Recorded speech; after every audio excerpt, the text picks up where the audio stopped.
سلام بینندگان عزیز، شما برنامه اخبار آزادی را تماشا دارید و من عبدالله اشرف هستم همراهتان.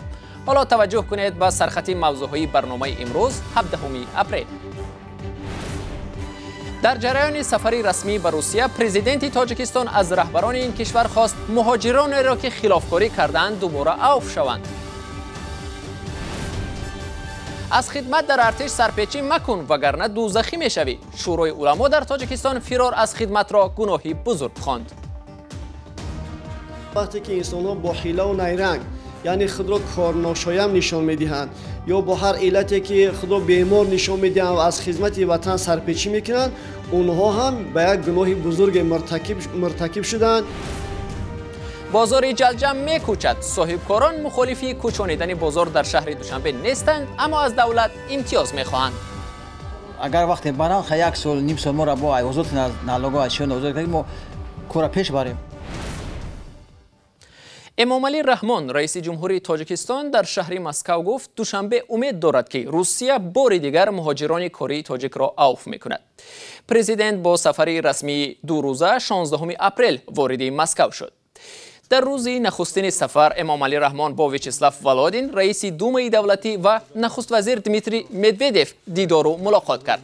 بنابر اطلاع دفتر مطبوعات دومای دولتی، امامعلی رحمان گفته است در بخش مهاجرت میان تاجیکستان و روسیه چند مسئله حل طلب باقی مانده است. او از جمله به مسئله ساده کردن جریان ثبت نام، پتنت و معین نمودن مقام حقوقی اعضای عائله مهاجران داخل کرده گفته است ما به برگزار کردن یک دور دیگری عفو مهاجران امید داریم. روسیه سالانه هزاران مهاجران تاجیک را به دلیل رعایت نکردن معیارهای کار و استقامت از قلمروش میراند و اکثر آنها حق ندارند برای 5 سال و یا کمتر از آن به آن کشور بازگردند.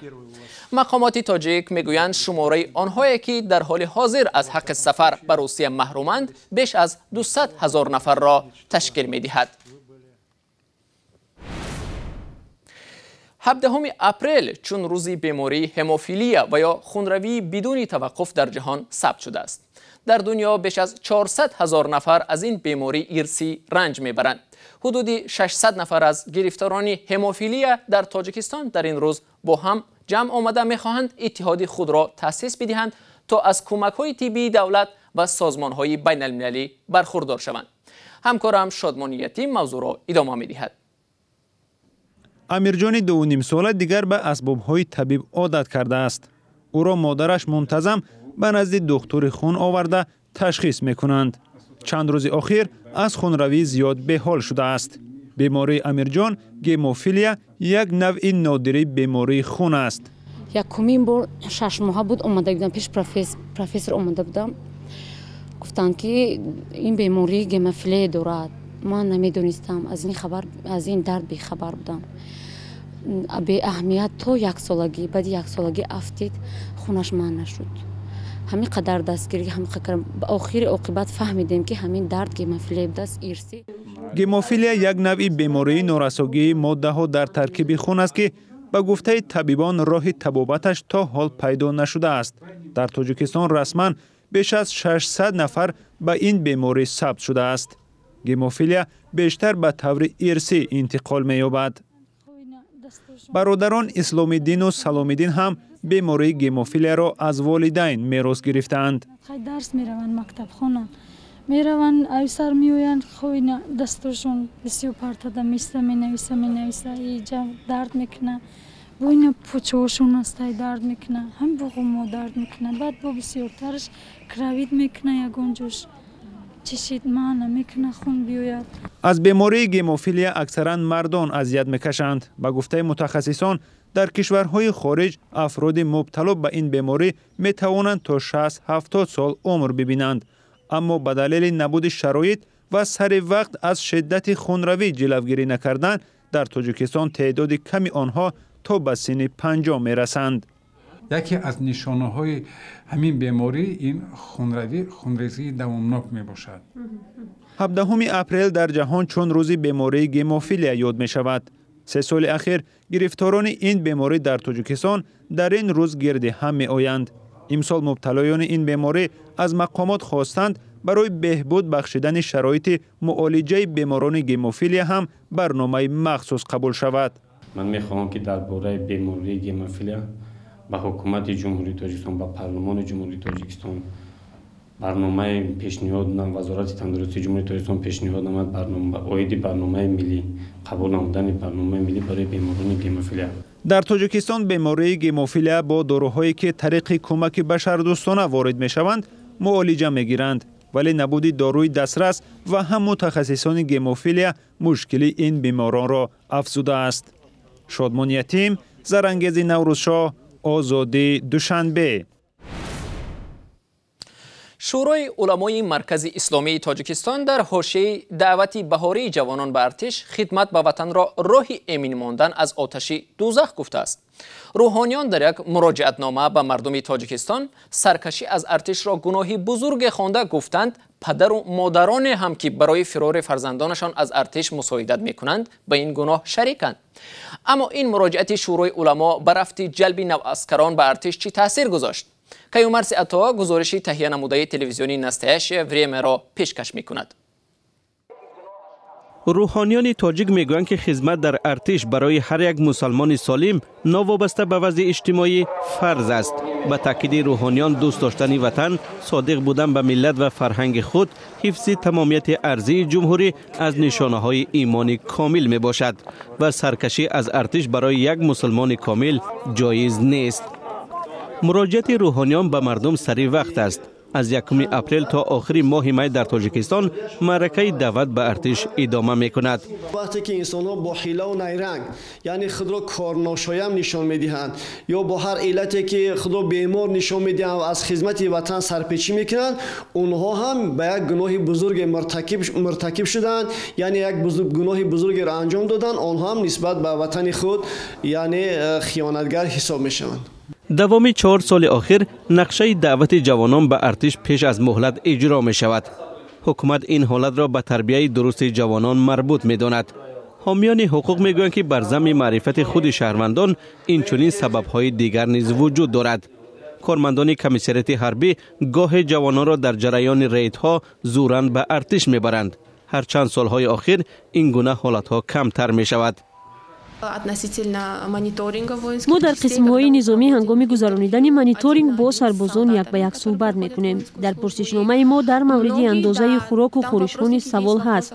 بسیاری از سربازان اعتراف می‌کنند که گاه‌ها در ارتش آنها را از خانه‌هایشان دیده خوبتر خوراک می‌دهند. ساکنان دوشنبه در بیشتر حالت نمی‌خواهند که فرزندان آنها به ارتش روند. قبل از همه بنابر تصورات غلطی که درباره ارتش تاجیکستان شکل گرفته است. حالا عصر اینترنت است. در مورد سربازانی که در ارتش جراحت برداشتند و یا مرگ عسکران هنگام خدمت معلومات فراوانی وجود دارد. شاید این هم باعث حاصل شدن یک تصور غلط در ذهن جوانان شده باشد که ارتش جای خطرناک است. درباره شرایط خدمت، خوراک و لباس نیز بسیار میگویند. اما من فکر میکنم که این تصورهای غلط به آهستگی از بین میروند. با این وجود یک نظرپرسی ما نشان داد که اکثریت جانبدار خدمت در ارتش هستند، اما پرسیده شدگان اعتراف میکنند که خود چندان میل ندارند. اینی خودش میگوید اینی خوراکش کم میده، سخری و پیتانش دیگه وایس خوراکش کمتر میگه. بعدش بیشتر نشنیده، همش بعدش کمتر میگه. من یک فرزند دارم، خدمت نکرده است، لیکن خدمت وطن واجب است برای هر یک جوان. شاید به خاطر باشد که آنها در عین خدمت فکر میکنند که شاید نظام خوب نیست یا که گونه فکرها میکنن، ولی از اکثریت بچه‌ای که میشنویم که رفته خدمت کردن و اومدن البته شاید شرایط خوب است. ما نو انتقال گرفتگیم، حاضرش خیلی عالی فکر نکردگی. نتیجه های اولیه معرکه دعوت به ارتش در تاجیکستان الکی آماده است. در جمهوری 36% جوانانی که موافق نقشه به خدمت باید روند به ارتش جلب شدند. پشت این فایز چه رقمی می ایستد معلوم نیست، چون این سر دولتی است. ولی با دعوت روحانیان تا چه حد شمار جوانانی که به ارتش می روند بیشتر می شود کسی حساب کردنی نیست.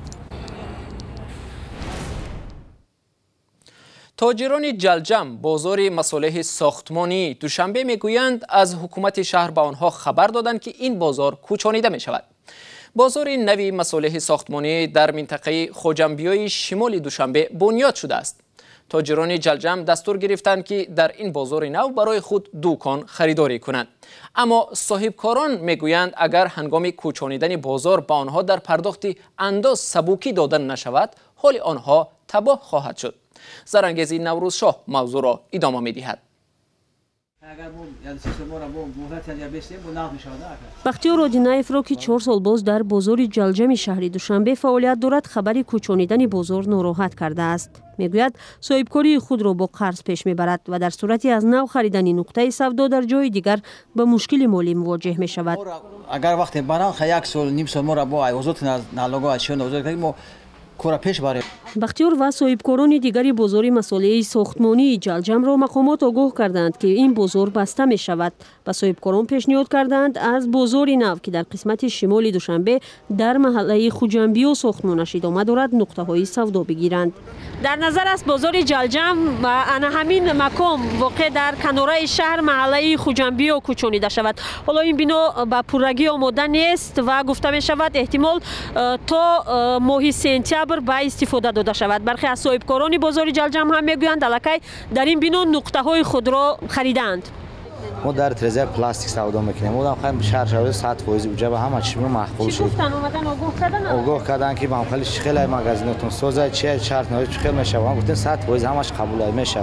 چیزی که هست خیلی شرط شده مهیا. الکی جا گرفته؟ بله ما جا گرفتگی هستیم. خیلی که بود میبینیم آینده چی میشه. اما اکثر صاحبکاران بازار مصالح ساختمانی جلجم به این باورند که کوچ دادن بازار به یک کناره شهر به کار و تجارت آنها به تاثیر نمیماند. در جای دیگر به راه ماندن تجارت و پیدا کردن مشتری به گفته آنها وقت زیاد می‌خواهد. خریدار در مشکل می شود. خریدار در میگم که خریدار برای یک مصالحی که ارزان است، مقصد که قیمت 50 سوم دارد 100 سوم دارد، مجبور می شود که 100 سوم دیگه راهگیری کند اونجا به خونش بیارد. بله مردم خیلی بانک قرض دارن.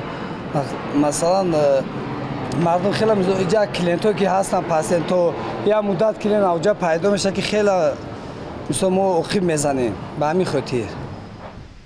بازار جلجم در مساحت حدوداً 7 هکتار یکی از بزرگترین فروشگاه مواد ساختمانی در دوشنبه است. در این بازار تقریباً 3000 نفر فعالیت دارند و در حدود آن 17 کارخانه خرد استحصالی هم جایگیر است. بازار از سال 2003 به کار شروع کرده است و برای خلل وارد کردن به حرکت نقلیات و نامطابقتی محل جایگیر شوی در پایتخت بسته می شود. در دوشنبه در دوام 10 سال اخیر تصمیمی برداشته شدن چندین بازار از جمله شاه منصور، برکت و دیگرها به اجرای نقشه کل نوسازی سیمای شهری دوشنبه ربط داده شد. تصمیم تخریب بازارها و جای دیگر کوچانیدن آن در اکثر حالت به جنجال و ناراضگی تاجران انجام یافته است.